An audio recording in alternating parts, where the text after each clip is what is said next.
delivery. Karen Jones. Oh, hello. Mrs. Jones in 6. She's yours, Marie. Oh, good. I've had her before. 3. Karen, back again, eh? Yes, I am. Hello, Mr. Jones. Hi.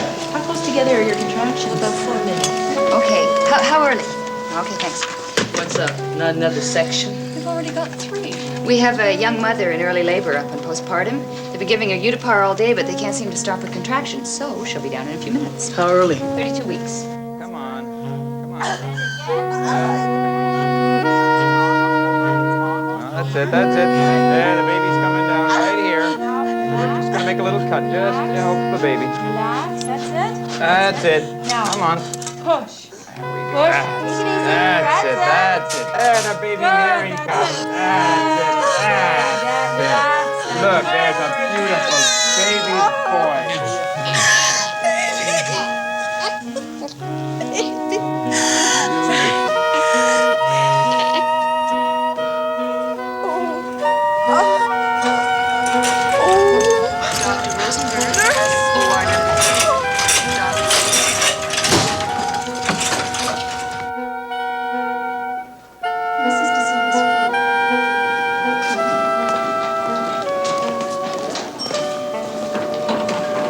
Ron, what's keeping Walter? He's supposed to be accepting an award at 5:30. I don't know. I'm sorry, Tom. I'm in a hurry. Hello, Mr. Morris. We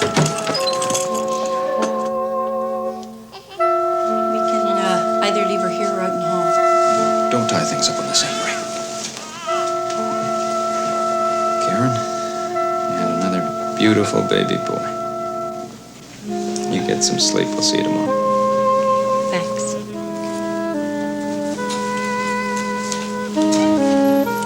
Your room's not ready yet. We're going to leave you here for about 20 minutes. Now we're going to take the baby down to the nursery. There you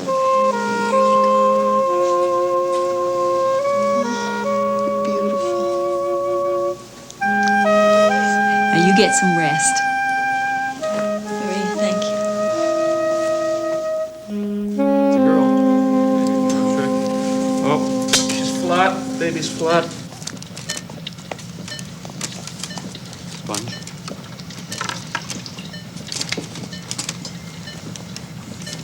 She's not responding. Turn up the O2 100%. Quickly, nurse.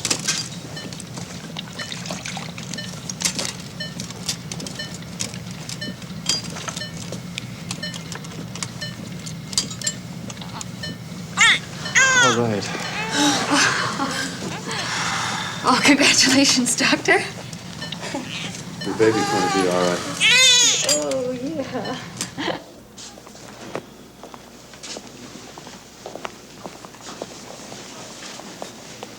Take over, Mrs. Jones, from Iran. Looks fine for now. Good. Where's your coat? Look at this, Joni. Well, of epinephrine. We need to get some from the pharmacy. Oh, I'm not going down there. Why not? Because that supervisor, Stuart Carmichael, he keeps asking me out. Oh, Nurse Mackey, congratulations. Congratulations, beautiful lady. Please, nothing. Close one in there. I'll say, boy, I really needed that one. Here's to the best nursing unit in this entire hospital. Cheers. Here, here. If he'd lost another mother, I think I'd ask for a transfer or something. Oh, no, Joni, don't say that. They were just flukes. It's never going to happen again. Well, think how Marie must feel. They were both her mums. Well, she doesn't seem too upset. What's she supposed to do? Can one of you check on Mrs. Jones? She's in delivery, too. Mrs. McNichol is getting active. Well, hasn't Dr. Barton finished with his delivery yet? There's no room for her anywhere else. I'm not putting her out in the hall. Marie, it's a little unusual to leave a postpartum mother in a delivery room, don't you think? It's okay, Angie. I told Walter before he left, so we do have a doctor's stamp of approval on it. Now, here we are. Try going over on the other side. That's mine. You get Mrs. Jones.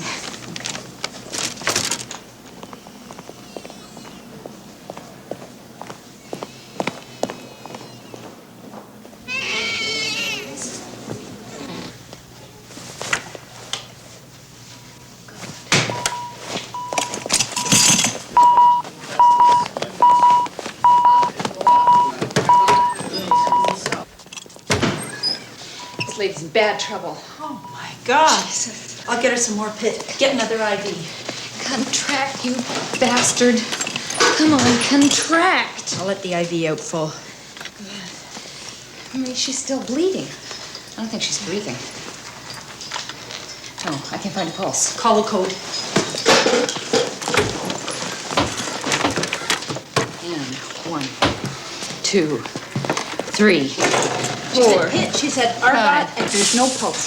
She needs blood. 2. Has she been crossed in and tight? 3, yes. 4. Hook up that monitor. 5. Stat. And epinephrine.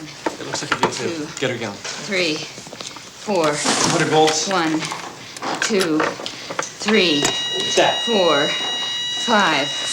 1, Stand clear. 1, No pulse. 2, We'll go again. 3. Stand clear. 1, 2, 3. Still no response. We'll go 4. again. Stand clear. 1, 2, Still nothing. 3, We'll go again. 4.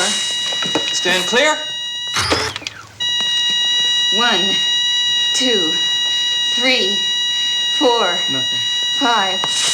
1, 2, 3, Call off the arrest. 4, 5. 1, 2, 3, 4, 5. 1, 2, 3, Marie. 4, 5. 1, 2.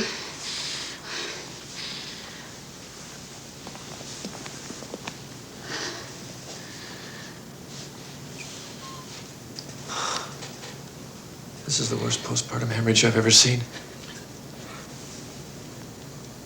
It's just a normal delivery. Walter's already left. Jesus.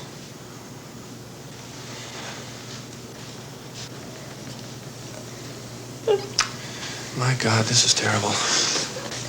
What's going on around here?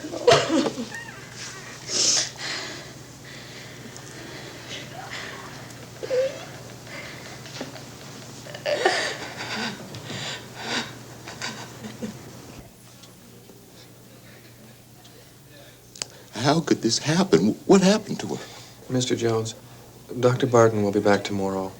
I think it's best if you wait and have him explain. Tomorrow? She hemorrhaged, Mr. Jones. Her uterus didn't respond to the drugs that we gave her to make it... Are you a doctor? I don't want to hear this from a goddamn nurse. Where is my doctor? Where is Barton, that son of a bitch? Barton!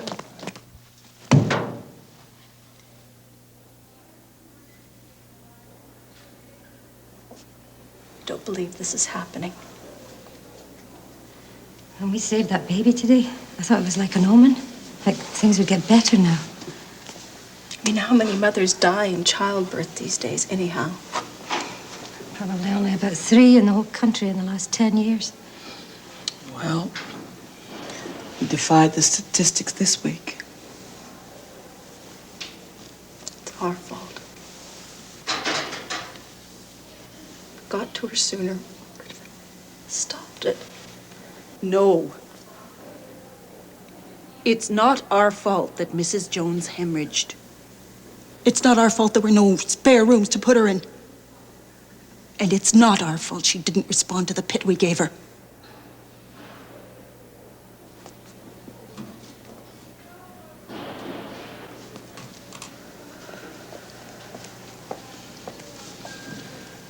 Hey, Joni, why don't you come on over to the house tonight?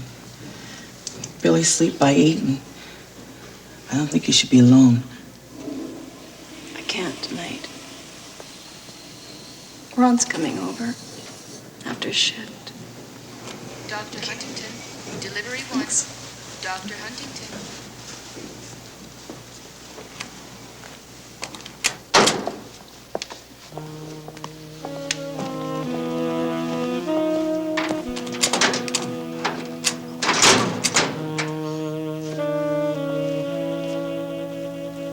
Marie? Are you all right?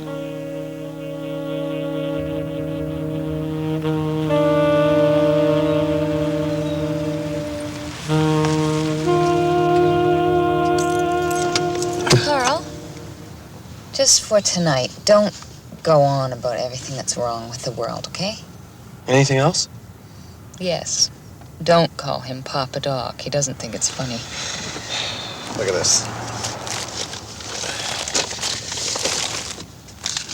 Oh, God, Dom Perignon, that's wonderful. I know. How much did that cost?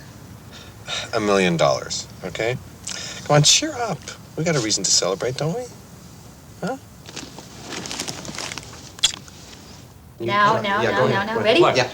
We are expecting. I am 6 weeks pregnant. Angela, that's wonderful. Careful! Please, allow me. I can't believe it. I can't believe it either, Carl. Good work. You must be very excited. I am very proud. Walter Burton will do the delivery? Oh, yes, of course. Yeah. The sensitive hands of Dr. Barton, my kid's first contact with the outside world. I think we'll get a midwife. Oh, right, Carl. Oh, midwives can have a place in the hospital. Dad, he's kidding. I don't like hospitals. I never did. I think we'll have the kid at home. To the three of you. To your grandchild. Oh, that's very good. Oh, that's lovely. Let's eat, shall we? Papa Doc. No, I'll never call you that again. We're ready, Gina. In 7 months, I'll call you Grandpapa Doc. Oh, God. And you know what to put in his soup. Gina, Angela has wonderful news for you. Oh, yeah? Yes. I am expecting a baby. Don't drop the soup. Bravo, Angela. Don't Thank worry, you. girl. I'm so happy for Thanks, you. Gina. Oh, that looks beautiful. You two aren't planning to raise my grandson in that tiny place you're in now, are you? We've been saving our money, Dad. We think that by next summer we should have a nice little down payment for a house. Something like that. Yeah, thank you, Gina. Well, I'm glad you raised that issue because I see no need for you two to take on a mortgage. What do you mean? I'll buy you a house. It'll be my gift. Dad. Wait, just you're so wonderful. I'd like to. Now, please, no, don't say any more. Yeah, that's really generous of you, but Angie and I want to do that on our own. Carl. When you're ready to look, you let me know and I'll get my agent to find you exactly what you want. A good school district, safer neighborhood. Oh, you two better get started in that right away. And also, you got to figure out what private school to send the kid to. Thank you, Dad. That's a very nice offer, and you're wonderful. But Carl and I should really discuss this on our own, okay? So, old timer, you're almost 70. How's it feel? Eat your soup like a good little girl.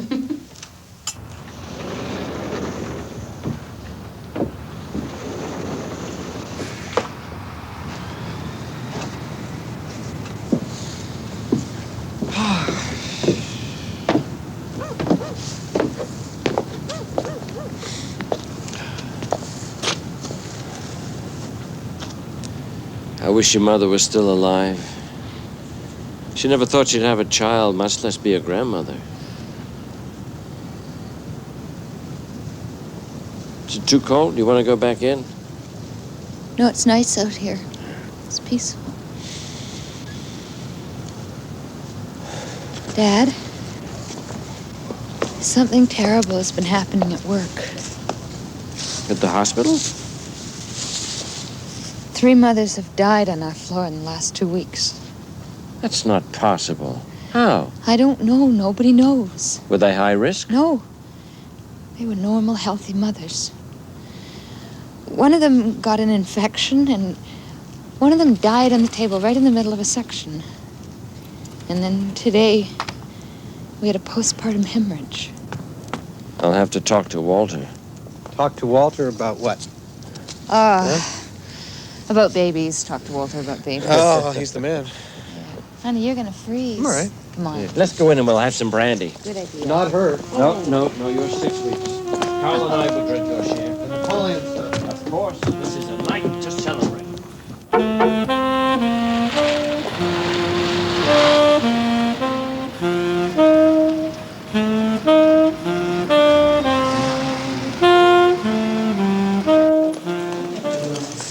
Is this your first time, Lucy? All I asked her was, what are those tubes for? So then she gets snarky and says that these tubes are safer than aspirin, and putting them in is the only way to stop Billy's ear infection. Like, how dare you question a doctor's judgment about anything? Ellen Ross is a good doctor, though, Carol. Well, I'm going to get a second opinion anyway. This is my kid's hearing we're talking about. You know, sometimes I think if doctors seem arrogant, it's because they have so much responsibility. Oh, well, I thought it was because they had to pass Arrogance 101 before they graduated from med school. She ticks me off. All right, I have an announcement. There's been way too much bad news around here. I have some good news. Well, what's that for? Bazaar? Knitting? What are you knitting? What are you knitting? Oh, they're Booties. cute. Baby. Someone's going to have a baby. Who? You're going to have a baby. Congratulations. Oh, that's wonderful. Oh, that's what's going on? She's pregnant. Oh, that's neat. Oh, I love Elliot's got some good news. I'm 6 weeks Yes, pregnant. Claire, fine. Oh, that's great. Why didn't you tell us before? Oh, I just saw my father last night. Oh, is that How are you right? feeling? How does Carl feel? Yes. Oh, he's so happy. All right. Yeah. Twins? Bye. Yeah, I thought Ladies. Ladies. That was Tom Moore's office. And he's given me a list here. He wants to see Carol at 1, Joan at 1:30, me at 2, Angie at 2:30, and Marie at 3 in the meeting room next to his office. Well, what are we supposed to drop everything? I mean, we're understaffed. What does he want to see us about? I didn't say. Sounded very official, though. He wants us to talk to the police. I saw them downstairs. Cops? Hey, Frank. Hi, Carl. What'd you get, chicken? I got chicken. From personnel. Can you believe it? Hey, Frank, how many cops are we talking about up there? At least take a look at it. Two guys. Just two. Sounded like there was a whole SWAT team up there. Who cares? Will you look at You them? heard about the investigation the cops are doing, Yeah, right? I heard about it. This is the place you're going to renovate for us? Well, it's not fancy enough for you? Needs work. I'll turn it into a yuppie palace. Kidding? Yeah. I know what you're saying. Nobody dies in childbirth anymore. You know what I heard? That one nurse was in charge of all 3 patients. Who? Hey, Ann. I mean, I don't know. What are the cops doing up on your ward? Honey, I think that there's a person in the back there that didn't hear you. Oh, come on, give me a break. They know about this, like, in Thailand already. Everybody's talking about it. Wait, This is a nice house. Whose is it? just, I blew it. You haven't told her. you know, Ed, wait, let me Well, look, talk to I you about this. blew it. I may as well tell her about it. It's beautiful. It's a house. It's an old house. It needs some work. It needs some renos, but we got in dirt cheap. We're going Now, I do together. the renos, right? And you get a nice lower duplex, and I end up with a beautiful 3rd floor. Big lower duplex. Gee, Ed, my father offered to buy us a house last night.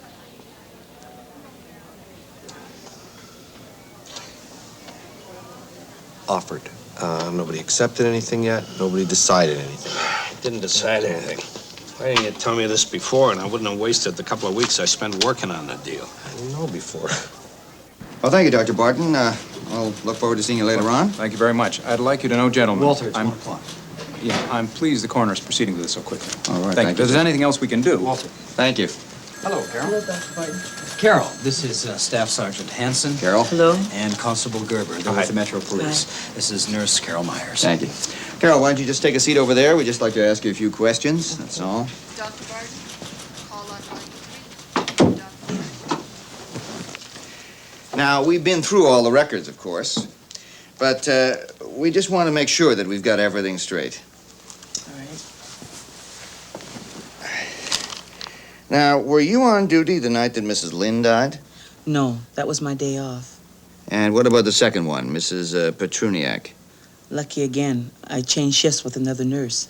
But you were here the night that Mrs. Jones died. Unfortunately, I was. Was there any nurse who was on shift for all 3? Marie Johnson. They were all her mums. But if you've looked at the records, then you already know that. Is she an experienced nurse? Well, she's attended more than 3,000 births in the last 10 years. That experience enough for you? Well, I guess so. Now, Mrs. Lynn didn't die on the ward, did she? No. She contracted a serious infection when she was in labor, and then she died the next day in ICU. I was wondering if you could just tell me what the first notation on this chart means. It shows that she was checked in at 8 p.m. and that her labor was progressing normally. Right. And the next one? It just shows that she was checked again at 2 in the morning and that her temperature was 38.8 and that the fetus was in distress. You're telling me that no one checked on that poor woman for 6 straight hours? That's right. Well, it sounds like Marie doesn't always play by the rules. What do you mean?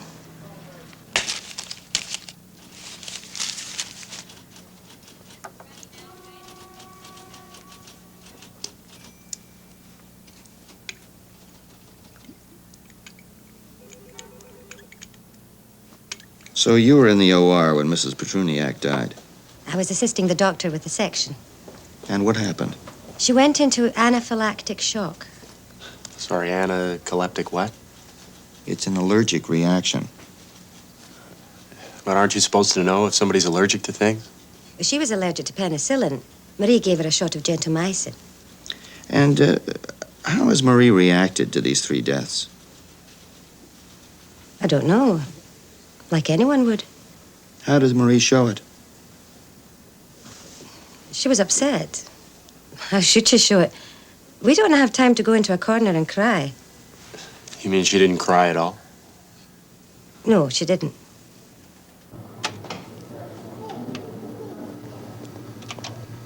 All right, Wayne. How fast can you do this for me? I can do it right away. Before 3? What are we looking for?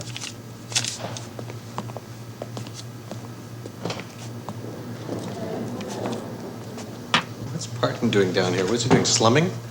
Gentlemen, Nurse O'Donnell's father was one of this hospital's finest obstetricians. Is he retired? Yes, sir. And he's still on our board of directors as well. Listen, if you need me, I'll be in my office. Thank you. Thanks, Tom. You must really know your way around this place, then. Well, no more than most. Now, you were present at only one of these deaths. That's right.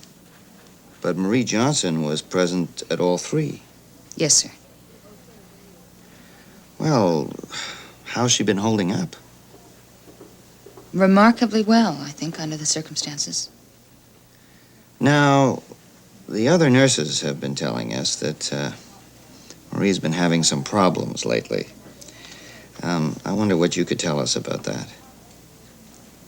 I don't know. She's a very good nurse. Now, Angela, the other nurses have all been very forthcoming about this.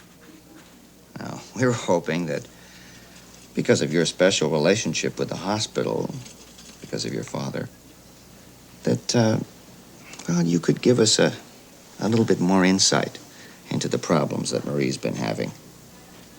Well, it's not that she's not a good nurse. She is. I think maybe what the other nurses have been talking about is that we work as a team on this ward. And Marie isn't... Well, all right, let me give you an example. With the Jones baby.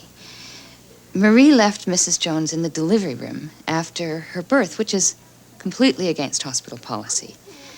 And I mentioned it to her, and she got kind of flippant with me, sort of made fun of me because I guess in her eyes I'm a stickler for the rules. But my feeling is that these rules are in place for a very important reason. We have people's lives in our hands, and if we're not all playing by the same rules, I think it can be dangerous. Dangerous for the patients. Well, it's just, if we're not playing by the same rules, then we're working at cross purposes. I think that's a better way to put it. Of course, it's true that cephalopelvic disproportion is hard to diagnose. Dr. Barton's office. But I prefer that my residents he's right err on here. the side of caution. Dr. Barton, it's Wayne. I'll take it in the office. Excuse me.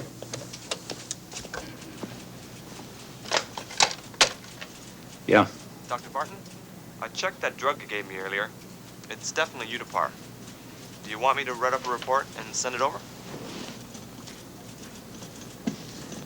Dr. Barton? No, I don't need a written report. That's all I need. Did you give Mrs. Petruniak an injection in the OR? Yes. And then you gave one to Mrs. Jones, isn't that right? Yes. And right afterwards, both these women died, didn't they? Yes. What was in those injections, Marie?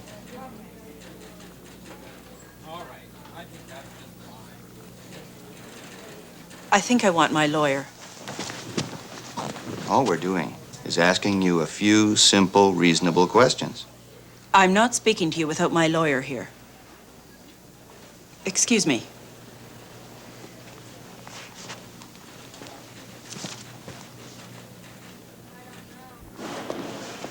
So, did Moore give Marie the week off? Yeah. I think he's right. She needs a rest. Well, I think the cops have already made up their minds. I know. Practically all they asked me about was Marie. Mm-hmm. Tried to make me psychoanalyze her. I told them she was the most experienced person on the ward. Well, they got nothing out of me. Me neither. Did they ask you about Marie Ange? Yeah. Did you say anything? No, of course not. What gets me is how they played dumb. They look at all the records before they even get to us. Then they try to pretend like it's all Greek to them, just so they can try and weasel some innocent comment out of you to incriminate a colleague. How naive do they think we are? Well, see you guys tomorrow. Bye, Ange. Okay.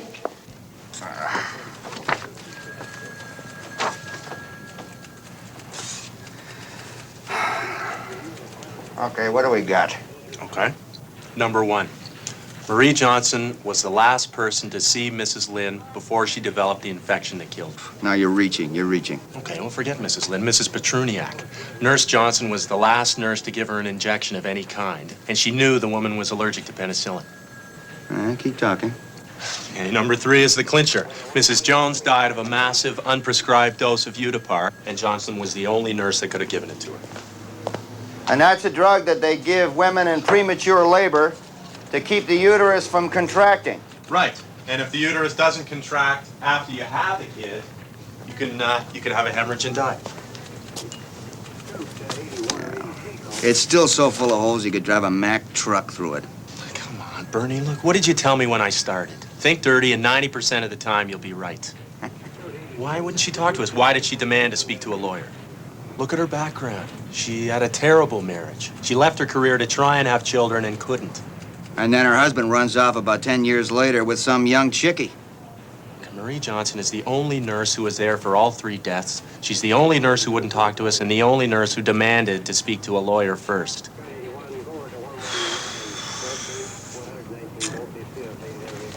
Okay, go call the Crown. I'll get started on the paperwork.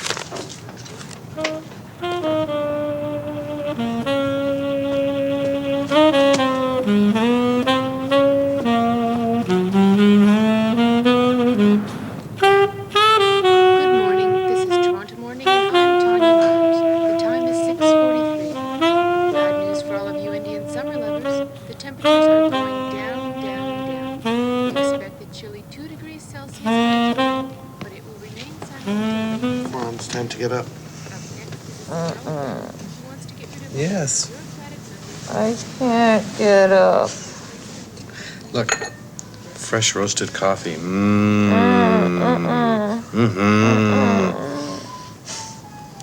I think all this stuff at the hospital is depressing you, huh? I think it might have something to do with being pregnant, too. Oh. Well, here, eat something then. We got toasted bagels and fried eggs and... Huh? Look. Ooh. What's the matter? Oh. How am I going to get through a 12-hour shift? Should have been a lab technician. All we do is goof off all day. That's the first time you and my father have ever agreed about anything.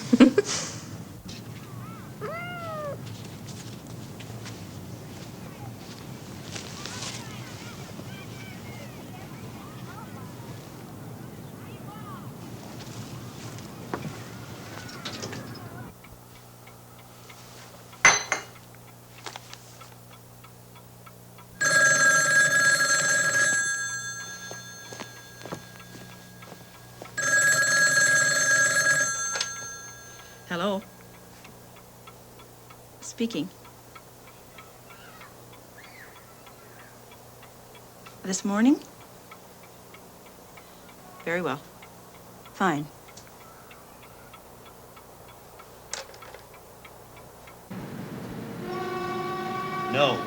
No special interviews. I want the whole thing handled with a press release, all right? What's the meaning of this? You were in surgery. I couldn't reach you. Well, yes. Yes, that's fine. And be sure to include the fact that she's been suspended, all right? I thought they were investigating for a coroner's inquest. Look, I just want everything cleared through me before it goes anywhere. Is that all right? Thank you very much. They obviously have enough evidence to proceed. They can't. She didn't do it. Walter, I haven't time for this. The woman died because the drug she was given had the wrong label on it. It was put on by mistake.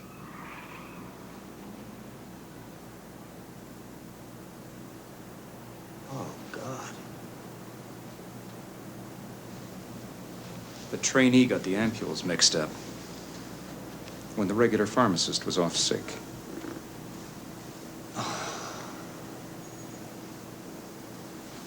Well, what do you want me to do? Well, if you wouldn't be spending so much money on those CAT scan machines, you'd have enough to hire people downstairs. Well, what would you like me to do? Print money? Hmm? And there are 3 deaths on your ward, Walter, not 1. Yes, but Marie Johnson didn't do it. I know that. I've known her for 10 years. I know. She's a good nurse. But out there, we have a much more serious problem. When the press gets a hold of 3 deaths on downtown labor ward and they don't have a murderer to pin it on, this hospital is finished. A murder trial would be just as bad.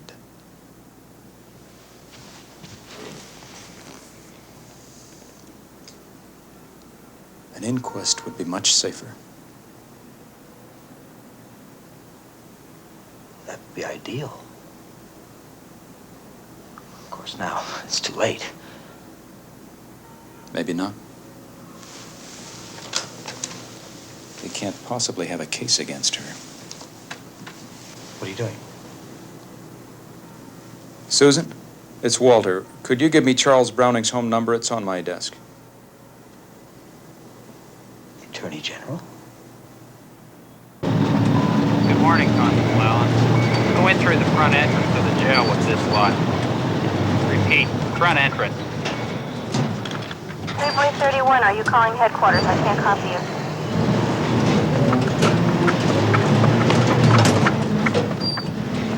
Be advised, you're extremely 10-1. Your radio is bad.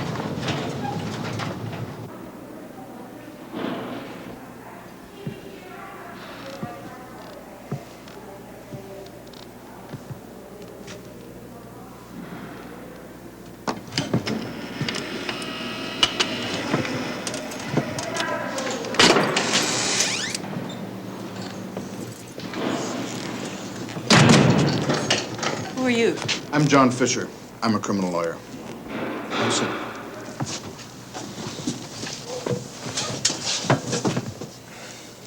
How long am I going to have to stay here? Don't worry, I'm sure they'll grant bail this morning. Now tell me about your finances. How much money do you have? Are you worried about getting paid? Bail terms have to do with how much you're worth. How many people can put up sureties for you, things like that. I don't believe this is happening to me. Look, I talked to the police, and I think they have a very weak case. Then why did they arrest me? I don't know. But I said she was dangerous, and they misinterpreted it. I never meant for them to think that she would actually hurt anybody. Don't you think maybe you're exaggerating a bit? No, I'm not exaggerating. They tricked me, and now Maria's in jail. Do you think the police make arrest on the basis of one testimony? Well, I guess not. Don't you have faith in the courts? Yes, of course I have faith in the courts. If she's innocent, the trial will exonerate her. You're probably right, Daddy, but I feel terrible. How could you possibly be the cause? They talk to a lot of people in the hospital. Okay. Don't be silly. All right. Yes, I guess it was silly. Police have other reasons. You can be sure of that. They must have lots of other reasons. Stop worrying. Okay. Thanks, Daddy. You want to come to the ballet tonight? No, not tonight. Okay. Bye. All right, I'll see you soon. Bye-bye. Who's that? Oh, it was my father. What do you want? I just wanted to talk with him about this house thing. Angie, why didn't you tell me what happened with the cops? Well, what difference does it make? Listen, Carl, I was thinking, what about if my father helped us buy the house with Ed? Don't change the subject, okay? Why? I thought you were really keen about this house. Ange, look. If something is bothering you, why don't you talk to me about it? It's not bothering me anymore, okay? No, it's not okay. What exactly happened with the police? Carl, come on. I have to take a shower. I'm going to be late for work.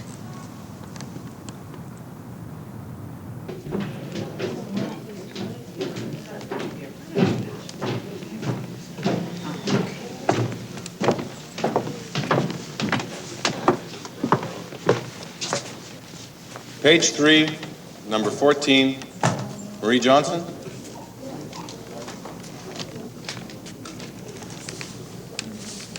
Charges are 1 count first-degree murder, 2 count second-degree murder.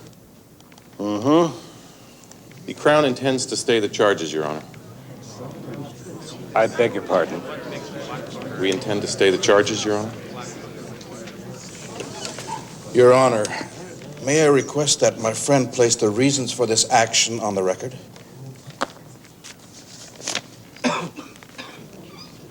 New evidence has come to light, Your Honor, which leads the Crown to believe that this is no longer the appropriate action. We are therefore requesting that this matter be transferred to the immediate attention of the coroner's office. There they are. Look, here they are. All right, you got a couple of people. Oh, no, you don't. Mr. Fisher, the Crown stayed the charges. Normally, they'd be dropped. It's a highly unusual procedure. Marie, if they didn't have a case, why did they charge you? You'll have to discuss that with the police. But I can tell you that there will be a coroner's inquest at the earliest possible date. Excuse me, Miss Johnson. Nurse Johnson, when are you going back to work? She has no comment.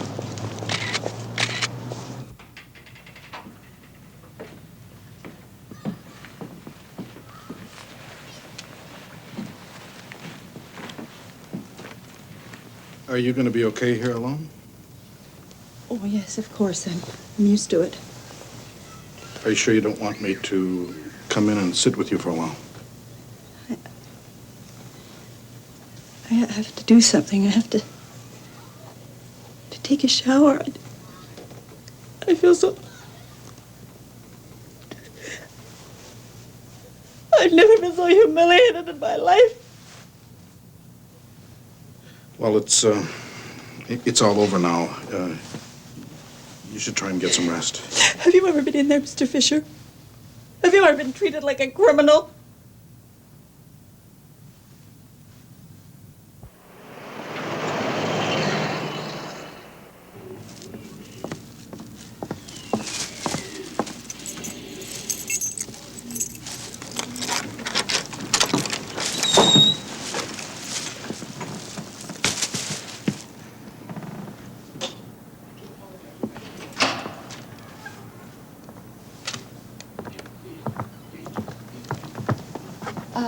Sorry if we come in.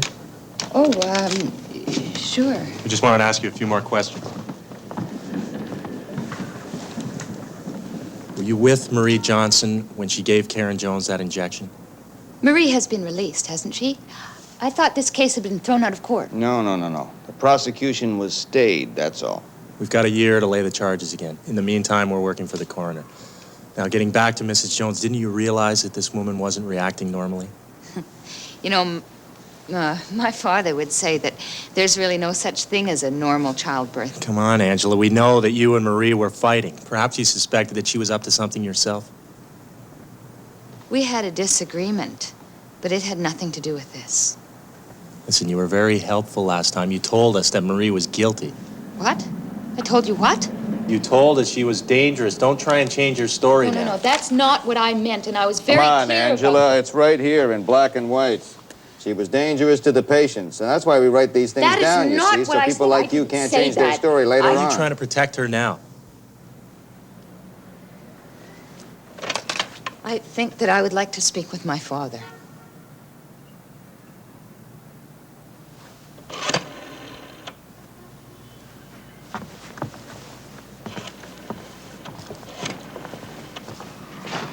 You're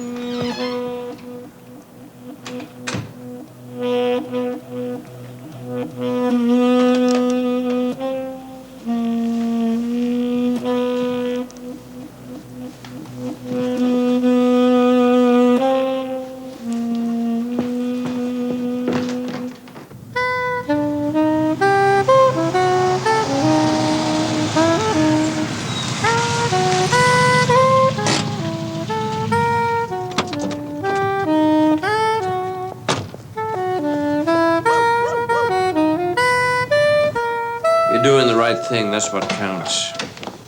Where is my father? In the study. I have to go talk What with him. what happened, Angela? Dad? When I came home tonight, the police were there waiting for me. Yeah, thank you, Genie. Asking me all these questions about Marie. And I've never been treated like that my whole life, with just complete contempt. But that's terrible. I have no business treating you like that. I don't understand. I thought they let Marie go. What an ordeal. It won't happen again. I'll call the chief in the morning and make sure it puts a stop to it. Oh, the police have a very difficult case here. I know, Walter, but they're asking all the wrong questions. Why would someone want to kill a woman with 3 children? Why? If only we knew. Now, don't you worry about it anymore. I'll see to it they don't bother you again. No, Dad. Don't call anybody, okay? I'm okay. I am.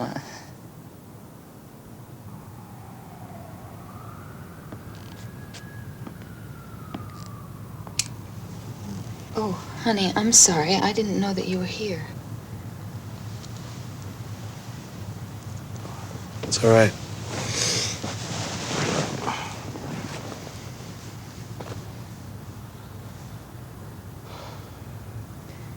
The police were here earlier tonight.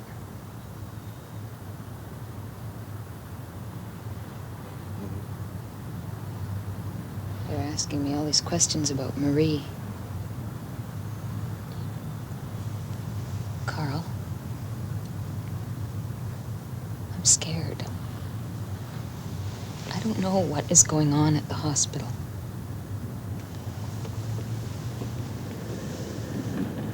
Where have you been? At my father's. Yeah, well, I'm sure he'll take care of everything. Well, yes, he said that he would, but I'm not sure that I want to be taken care of.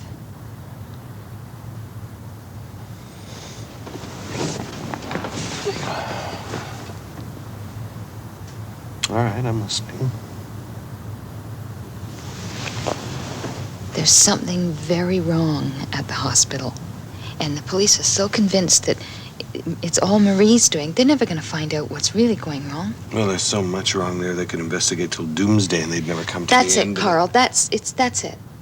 Whenever I talk about the hospital, you get so negative.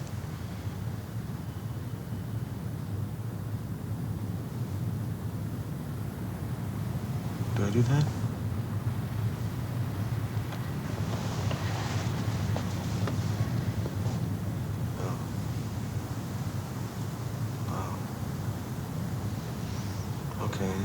Okay, that's fair.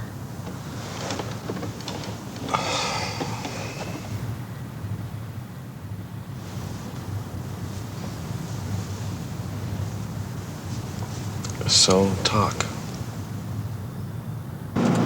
Okay, I think what we want to do is get an establishing shot of the building. Maybe first of all, we'll open on the coroner's court sign there. And also, let's keep our eyes open for any family members. If they happen to wander along, let's put them down. Can you explain to us, Nurse Johnson, how it can happen that a laboring woman can be left totally unattended throughout nearly 6 hours of labor, and during that time contracts an infection so serious that it kills her? We have a skeleton staff on the weekends, and we had 2 emergency sections within an hour of each other, and we simply didn't have the manpower. But nurses have been complaining about staffing problems for years, Nurse Johnson. That's because it's been a problem for years. And how many mothers have died during that time? I don't know. Now let's move on to Mrs. Petruniak. Her chart shows that she was allergic to penicillin. When you were giving her an injection of an antibiotic in the OR, did you check that chart? We never give penicillin in the OR. Too many people are allergic to it. I take it your memory is so good that you didn't have to check her chart, and that you can state with certainty that the drug you gave Mrs. Petruniak was gentamicin. I can. And what happened to your memory the night you left Mrs. Lynn alone, unattended, for over 6 hours while she lay there in labor with a raging fever? Look, I told you we were busy. The two cases aren't related. And the night of Karen Jones' death, was this yet another busy night? Were you off attending to another emergency as Mrs. Jones lay in her bed bleeding to death? You're lumping everything together. They're all different situations. Thank you, Nurse Johnson. Questions? The coroner's inquest investigating the 3 deaths of new mothers at downtown General Hospital is now in its 2nd day. Nurse Marie Johnson, who was charged for the deaths 2 weeks ago and was subsequently released, completed 2 full days of testimony today. Nurse Johnson admitted to the court that she was responsible for the care of Mrs. Lynn, the first mother to die as the result of an infection she caught during labor. Nurse Johnson also stated that she administered an antibiotic to Mrs. Maria Petruniak just before her fatal allergic reaction. It was known that Mrs. Petruniak was allergic to penicillin. Nurse Johnson was the only nurse to give Mrs. Karen Jones an injection just before her death. An autopsy report showed that Mrs. Jones' body contained a drug which was not prescribed for her and which could kill a woman in her condition. Nurse Johnson refused to comment as she left the inquest this afternoon. However, reliable sources told us yesterday there is still strong speculation that a deliberate, wrongful administration of drugs was made in 2 of these cases, and the strong parallels in all 3 deaths do not remove the possibility of murder. The inquest continues. And now, with tomorrow's weather, here's David. Thank you, Gene. We're going to see near normal winter temperatures.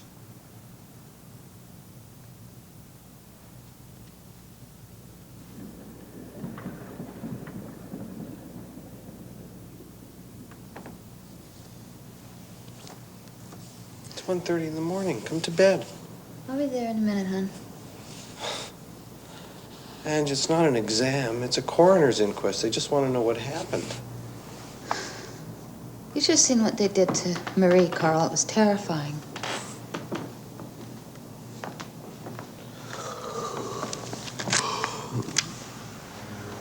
Well, you can't become a doctor overnight. I just want to finish this chapter on hemorrhages, okay? You know, I think you should just forget about it and get a good night's sleep. That's the best thing. Okay. I'll just clear this stuff up. I'll be right in, all right? So, if you've never even seen a serious postpartum hemorrhage before, do you consider yourself equipped to deal with such a life-threatening emergency? I said that I have never seen a woman die from one. I have seen quite a few serious hemorrhages, and yes, I consider myself well equipped to deal with them. Well, then, with your wealth of experience, could you tell us whether you felt that Mrs. Jones' hemorrhage was handled well? Of course it was, yes. Is that all? What do you mean? We had no way of knowing that Mrs. Jones wouldn't respond to the Pitocin. The procedure that we followed was standard. We did everything that we could to save that woman's life. They're twisting everything to make it seem like the nurses are to blame, but we're responsible for those women and their babies. The doctors come in and out, but we're the mainstays. That's exactly our point, Nurse O'Donnell. If you have no more questions, we'll break for 20 minutes. All rise.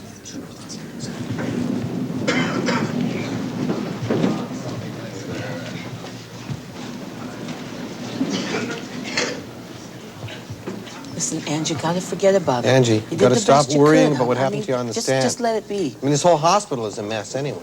I'm telling Never you, mind just about the forget it. crime's mothers on the 11th floor. Did you hear what happened on the 4th floor this week? General surgery? Okay, this Yeah. is typical of this hospital, all right? Guy comes in, routine appendectomy case, right? He's on the table, bronchoconstricts, nearly dies.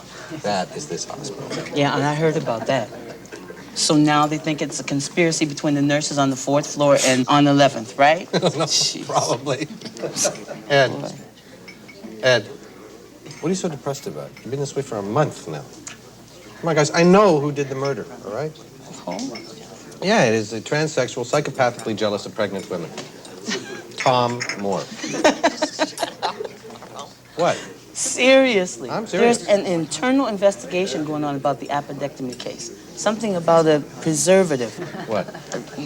What is it, Ed? You don't want to know about it. It's sulfites. That stuff you put in the salad bar? You're kidding. He had asthma when he was a kid.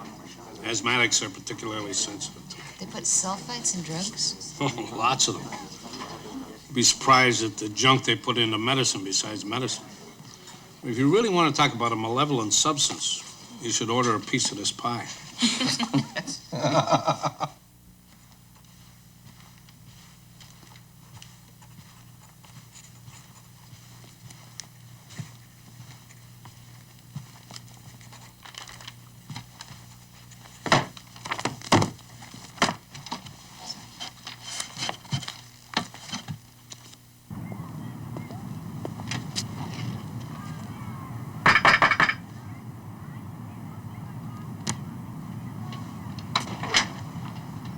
Oh, hi, Marie.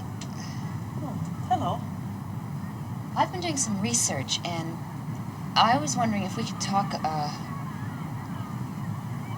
I just thought that if we went through all of this together, maybe we could make some sense of it all. Okay, come on in. Mrs. Lynn came in on a Sunday night. There was already one emergency cesarean, and there was another lady that was doing fine. She had dilated about 8 centimeters in 6 hours. Then her doctor came up to the station in a panic and said he'd have to section her. That left me with one inexperienced nursing assistant to handle 4 laboring mothers. He said it was my problem. Well, I almost sent the assistant in with the doctor just for spite. But I left her on the floor in charge, and she said she could handle it. Now, Mrs. Lynn was having a very easy time, and the other 3 mothers were very active, so the assistant stayed with them. By the time Lynn's doctor got there, the infection had already taken hold. It was one of the hospital germs.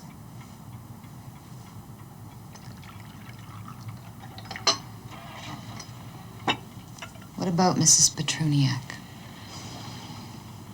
Petruniak was a scheduled cesarean section. She was one of Sarah Huntington's patients. She wasn't in labor when I admitted her. I took her history, and she told me that she was allergic to penicillin and she'd had childhood asthma. The section was very routine. There was nothing unusual about it. When Huntington was ready to close her up, she asked me to give her some gentamicin. Seconds after I gave her the shot, she started gasping for breath.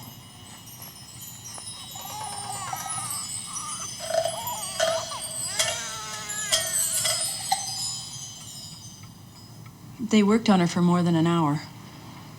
It didn't do any good. I keep wondering if there isn't a relationship between penicillin and gentamicin that everyone's missing. I think she might have been reacting to a sulfite preservative that's in the drug.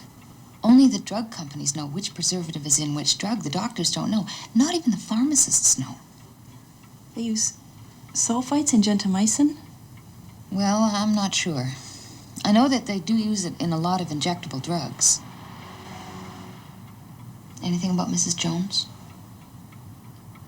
Not really. Barton did rush the placenta.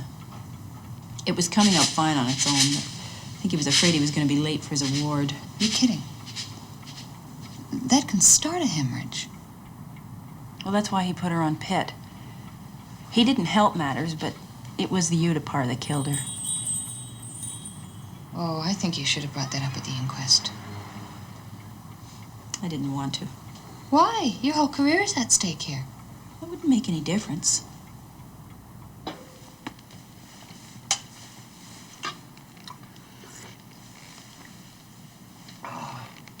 Good. Did I ever tell you this? What? I don't like spaghetti. I mean, especially your spaghetti. Come on. Garlic. Did you ever hear about using garlic in a spaghetti sauce? How come you didn't put in garlic? I forgot. What's she doing? She's studying medicine, something about drugs. Hey, Angie, what the hell are you doing? You invite me over here for dinner, and then you subject me to this guy's spaghetti sauce. You know, I'm not nearly in love with the open concept like I was. Yeah, let me tell you something. Angie never liked it. Well, listen, this new place, I mean, it's going to be a whole different level. Well, for Angie's sake, right? Yeah. Think walls. Walls? Guys, California's 3 hours behind us. Is that right? Yeah, Yeah, so they should still be working? I guess. La Jolla, for the Scripps Clinic, please? How did you talk her into it? Thanks. I didn't have to. She finally just came around. Hello. I've been doing some research into metabisulfites, and I understand that you've done several studies with asthmatics on this. Yes.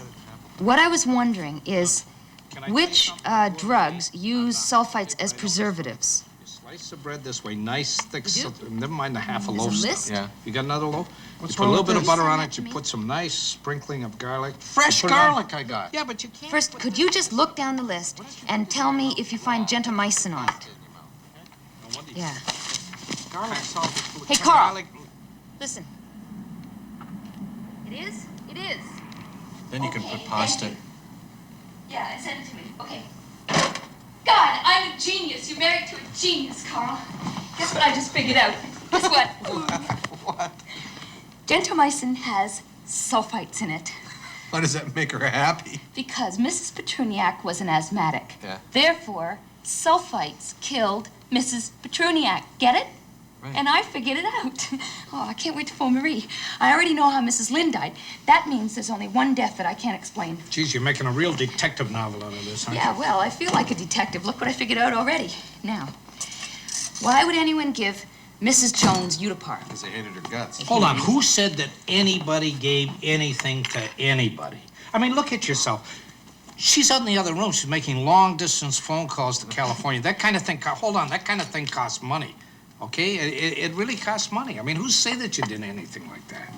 I mean, you don't know where you're at on this. She's totally obsessed with it. Well, a little bit, you know. Yeah, but if I can just solve this last one, then, Then what are you gonna do? Pick up the phone and call police headquarters and say, hi, I'm Nurse Angie, and I think I figured this whole mess out. Oh, Ed, that's so mean. Why? Because I'm a nurse? Look, I'm not trying to be sexist about this thing. I'm trying to show you where you're at. You, of all people, should know. Your father's a doctor. I mean, he's on the board of directors at the hospital.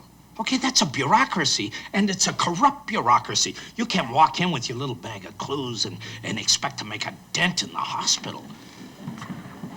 What's the matter? I think I got some indigestion. How could you have indigestion? We haven't started eating. Well, maybe it's the flu or something. I don't know. I don't feel good. Are you sure?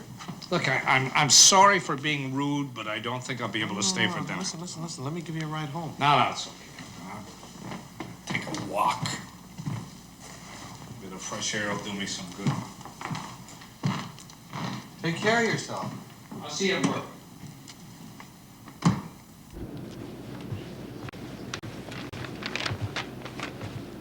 Dr. Barton, you are the chief of obstetrics at Downtown General Hospital, correct?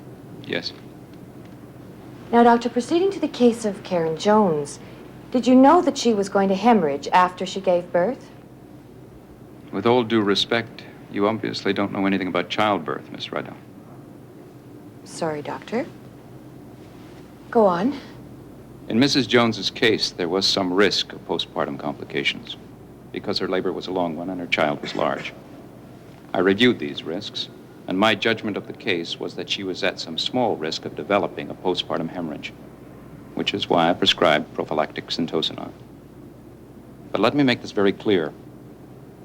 What we're dealing with here is risk, not knowledge. When we allow a vaginal birth, it's always based on this kind of risk assessment. Just to clarify for the jury, Doctor, syntocinon is the brand name for the drug Pitocin or oxytocin. That's correct. Have you any idea how Karen Jones got the drug Utapar into her system? No, I don't. That's all, Doctor. Mr. Fisher, would you like to ask the doctor any questions? If I may, Dr. Barton, where were you when Mrs. Jones hemorrhaged? Once an attending physician has made reasonably sure that the mother and child are stable, it's the usual procedure that he go to other cases. Were you on your way to see another patient, Dr. Barton? I was on my way to receive an award.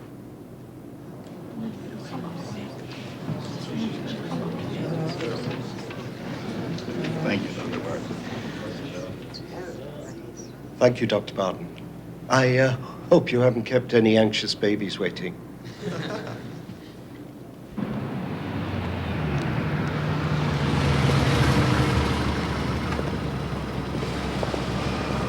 I'll give you a lift.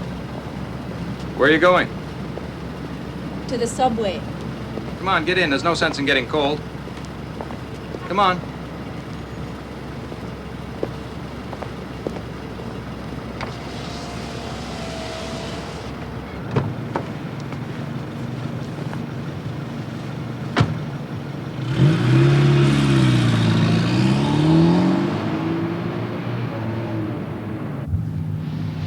How are you? Not too badly, all things considered. Marie, I'm sorry about all this. It's not your fault, Walter. You have nothing to apologize for. You've been through a lot. How are your kids? The oldest just starting university. And your wife? Marie. Oh. Here we are. You can let me out here before the light changes. Look, if you need anything, a reference, anything now, just give me a call. I'll see what I can do. Thank you.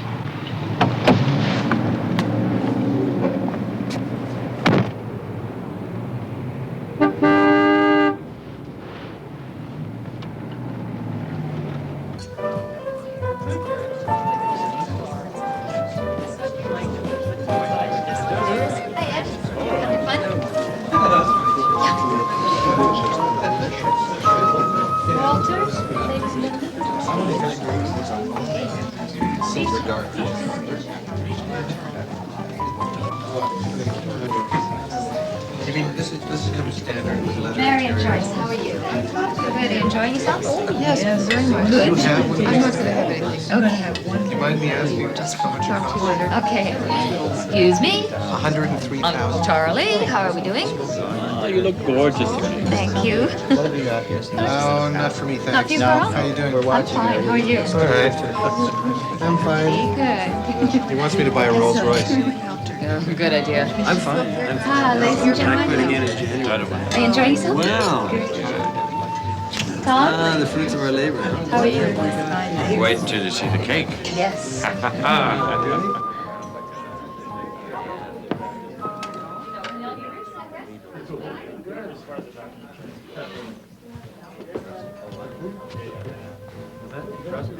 Well, Ed, you're not in much of a party mood. I'm having a good time. Yeah, I can see that you are. Come on. Come on up back in the other room. Talk to some people. I see them at work all the time. They don't talk to me. I don't talk to them. Ed, you've been in a bad mood for about a month now. What's wrong? How come you jumped all over me the other night? I didn't jump all over you. I just got things in my mind. Ed, it's gonna work out all right. It is. We're gonna go through with the house, and then if that all works out, quit the pharmacy if you hate it so much. And you can get into renos, make some money, start a whole new career, huh? What if I told you I had something to do with the Jones woman's death? Not directly, but indirectly. You remember before we were just getting this house thing going? A shipment of Utapar arrived at the pharmacy. I was going through it. There were a couple of containers that weren't labeled. Now, that's really not altogether unusual. I set them aside. My intention was to send them back to the manufacturer. But then I got preoccupied. The real estate, telephones jumping off the hook with agents. I decided to book off on a phony sick leave. Get the house straightened out. Maybe start on some of the drawings for the renos. They replaced me with a trainee. They replaced me with a trainee. When I heard about that woman dying, it hit me right away. He must have mislabeled the Utapar. As Syntocinon. But I haven't had the courage to say anything. Well, that's it. I've told you. Angela?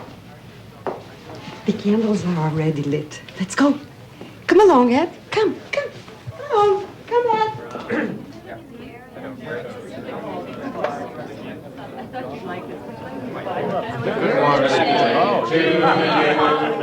Happy birthday to you. Happy birthday, dear Michael. Happy birthday to you.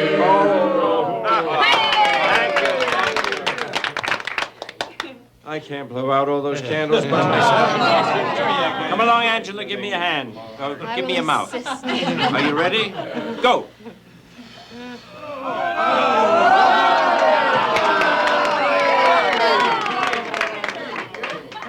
Ed? Wait a minute. I just gotta get... Ed. Shall we section this cake, Nurse O'Donnell? Yeah. Where do we begin?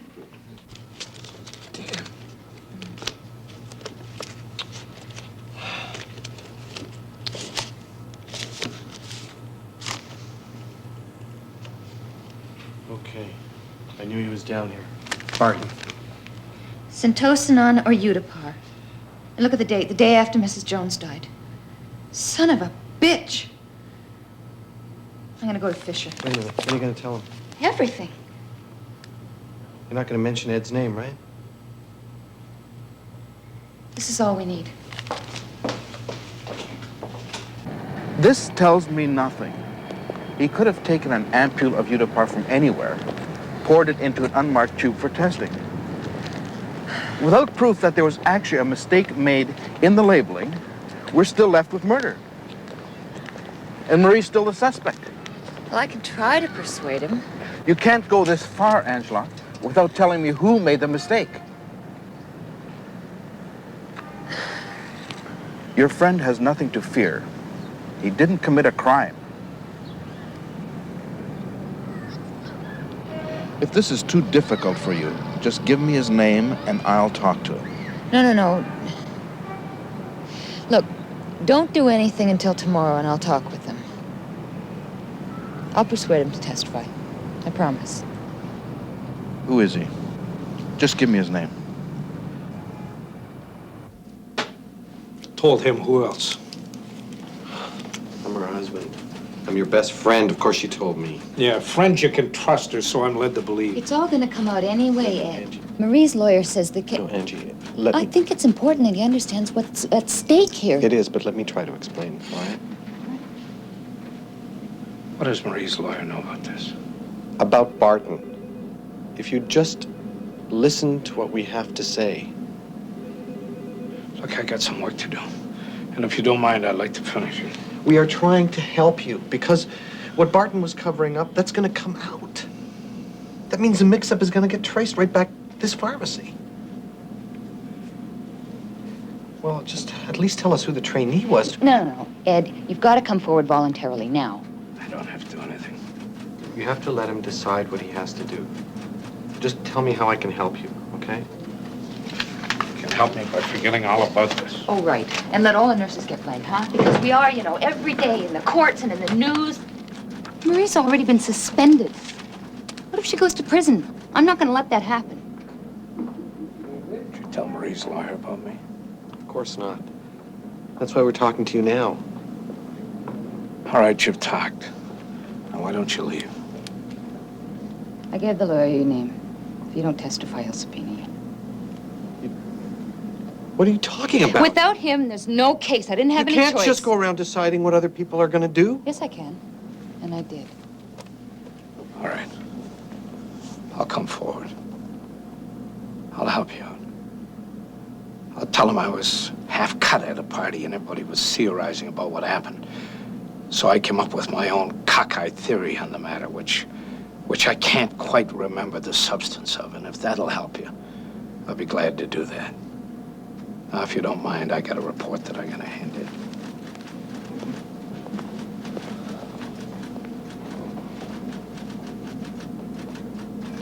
So did he agree to testify? No. He says if we put him on the stand, he'll say he has no idea what we're talking about. Noreen, where are you going? I've got 2 mothers in hard labor. I can't believe it. Can't you do it without Ed? Fisher says without Ed, there's no case at all. So what happens next? I mean, are they gonna call Barton and make him testify? Barton is no help. Without Ed, the whole thing still looks like a murder. So what are you gonna do? I don't know, Joni. I don't know. Find the name of every trainee who worked here during that period. Call station immediately. Dr. Rosenberg. What time is it? 1:10.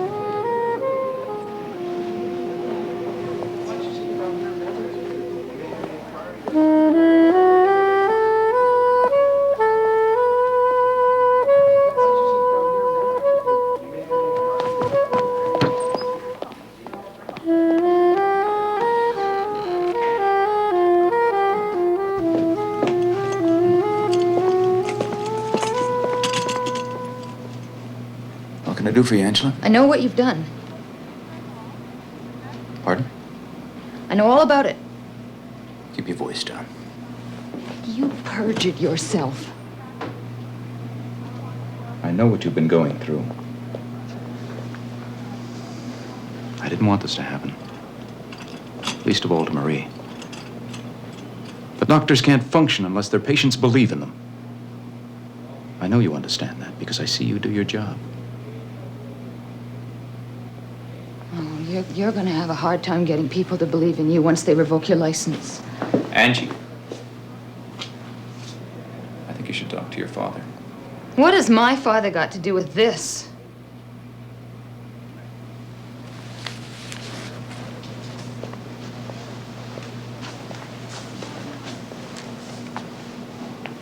I've discussed the entire matter with him.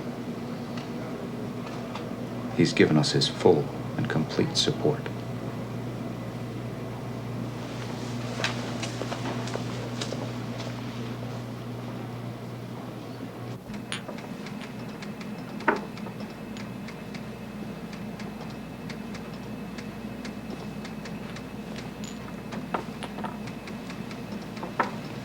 Joan, what are you doing here? Hi, Stuart. Hi. I thought maybe we could go for a coffee or something. That's a great idea. Come on. Great.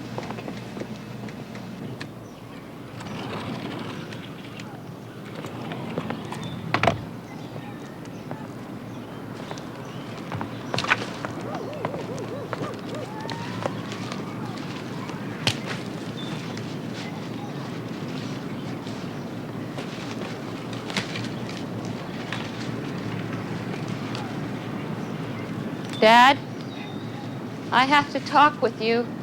How's our expectant mother today? I was just talking with Walter Barton. Are you having troubles? No. That's good. Found out about the mislabeled Utapar. Did you know about that? Yes, I know. Mrs. Petruniak and the sulfites and the drugs. I guess Tom Moore told you about that, too. Of course. Daddy, they are ruining Marie's career. That's regrettable. But we have to look at the overall picture. What if that had been me? Would you have done the same thing? My dearest Angela, the only thing that matters is the lives and health of the patients we treat. Wouldn't you tell a lie to save someone's life? I think you're just trying to save your own skins and make sure that the doctors don't look bad. I don't care how anyone looks, nurses or doctors. What I care about are the people out there who are sick and need treatment. Look, there are cases, recent cases, where people have died because they were afraid to come to the hospital. If the public knew about every little mistake that we make, it would only feed those fears and cost more lives. Now, perhaps hospitals aren't perfect, but until you can think of something better, they're all we have.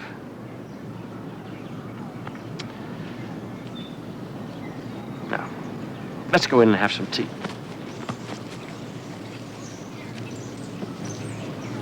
I don't want anything to do with this.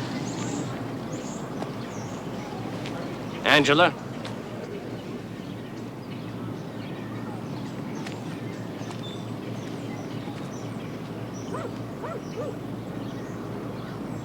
Wayne, this is Angie. You haven't seen Carl in the last hour or two, have you? Ah, well. Listen, if you do, would you ask him to call me at home? Goodbye.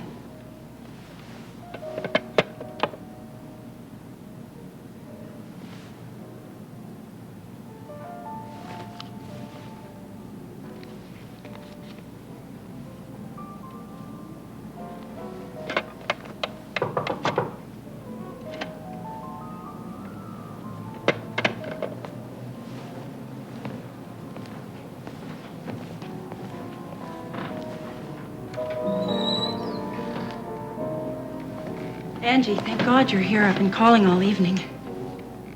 Well, I don't know how Joan did it, but she called a couple of hours ago with the names of the trainees in the pharmacy. Fisher talked to them. One of them remembers typing the labels. It's incredible, Angie. He's going to testify. But we still have a problem. Fisher says if he subpoenas Ed and Ed denies everything, it'll look bad. You see, the trainees could have put those labels on anything. Ed's the only one who knew that Udapar was in them. Yeah, but I've already talked with Ed Murray. There's really nothing more I can do. Not quite nothing. First, you go on the stand and say what Ed told you. Then Fisher will call the trainee and then he'll call Ed. That way, Ed'll have a harder time denying things. The whole story will be believable. Yes, that would do it, wouldn't it? 9 o'clock tomorrow morning.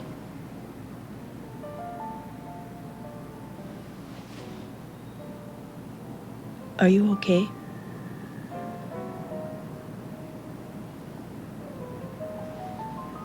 Angie, thank you for helping me.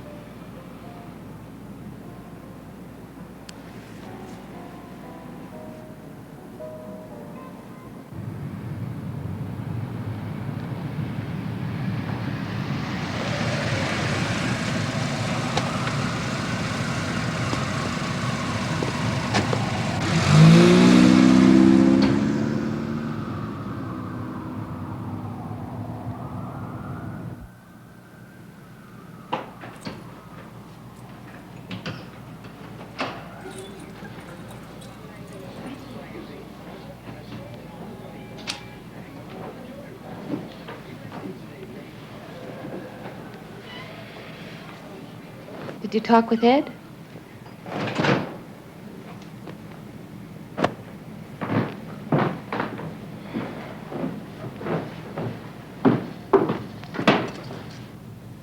He doesn't answer his phone.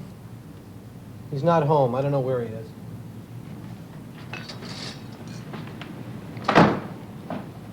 He thinks the hospital will win, doesn't he? Even if the whole story comes out. I don't know what he thinks. The guy's on the verge of bankruptcy. He doesn't know what's happening.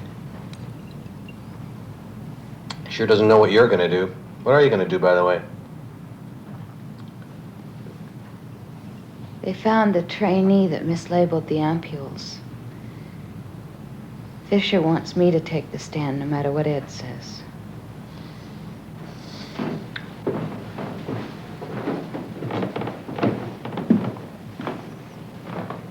So what's the problem? Isn't that what you wanted? To do the right thing? The truth's gonna come out, right? I don't know what I want. My father's been involved in this whole thing right from the beginning.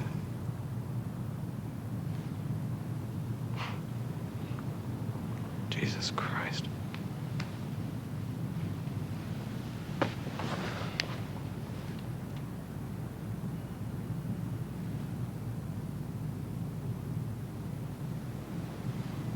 So, you don't testify and makes Papa Doc happy.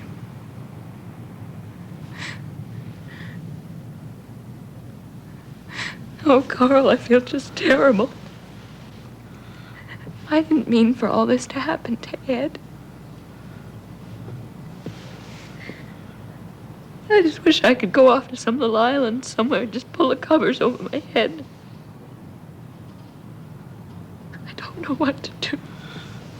What would you do? You mean if I were in your shoes? God, I'd already be in the Bahamas.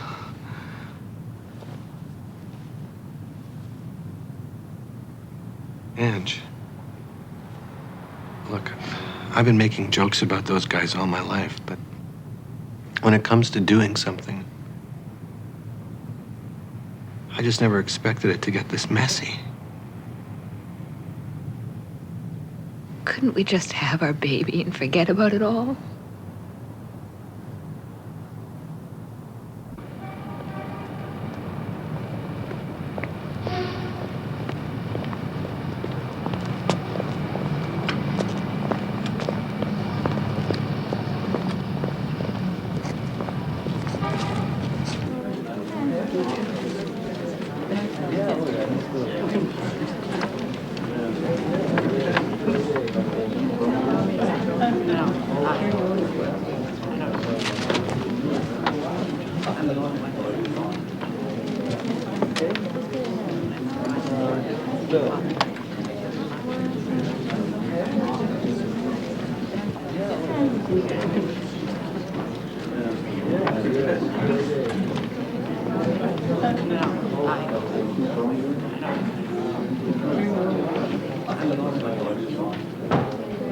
All rise.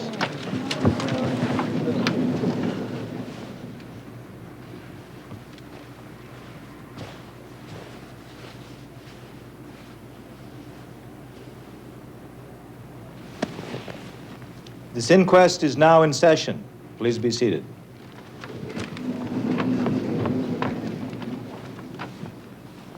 We'll start off today with you, Mr. Fisher. I believe you have a witness to recall. Yes. Yes, I do. Thank you. I had every intention of calling Nurse Angela O'Donnell back to the witness stand today, Your Honor, but she doesn't appear to have arrived. So if I could just have a few minutes to locate her, I'd appreciate that. We have a lot of work to get through today, Mr. Fisher. It'll only be a minute. Here she is now. Angela O'Donnell, called to the stand. Silence in court, please.